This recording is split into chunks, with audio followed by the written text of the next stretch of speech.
സ്വാഗതം ഇൻസൈറ്റ് ബൈറ്റ്സിലേക്ക്.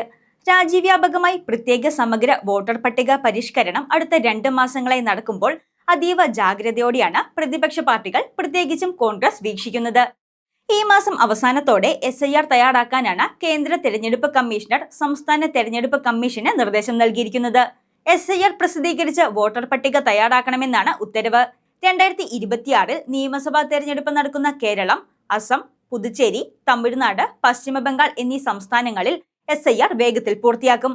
അനധികൃത കുടിയേറ്റം ഒഴിവാക്കാനാണ് പട്ടിക വേഗത്തിൽ പൂർത്തിയാക്കുന്നതെന്നാണ് വെയ്പ്പ്.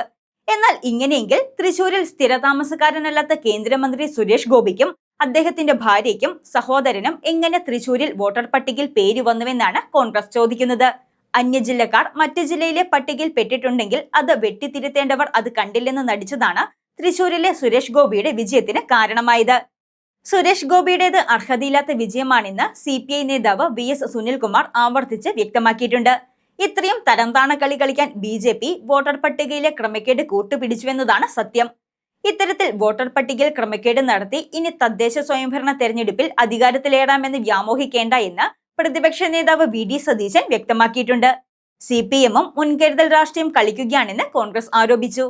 LDF-ന്റെ ജനസമ്പർക്ക പരിപാടി വിശ്വാസികളെ കയ്യിലെടുക്കാനുള്ള തന്ത്രമാണ്. മൊത്തത്തിൽ കുളം കലക്കി മീൻ പിടിക്കാനുള്ള ചാണക്യ തന്ത്രമാണ് CPM മെനയുന്നത്. ഇതിനൊന്നും നിൽക്കാതെ നേരേവ എന്ന നയത്തിൽ ഊന്നിയാണ് VD സതീശനും കോൺഗ്രസും മുന്നോട്ടു പോകുന്നത്.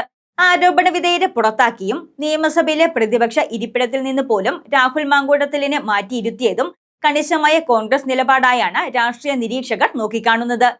ഇത്തരത്തിൽ വ്യക്തമായ നിലപാടോടെ മുന്നോട്ടു പോയാൽ 2026 വർഷം കോൺഗ്രസിന് അനുകൂലമായിരിക്കുമെന്നാണ് സർവേ ഫലങ്ങളും ചൂണ്ടിക്കാട്ടുന്നത്. കൂടുതൽ പൊളിറ്റിക്കൽ വീഡിയോകൾക്കായി ഇൻസൈറ്റ് ബൈറ്റ്സ് ചാനൽ സബ്സ്ക്രൈബ് ചെയ്യുക.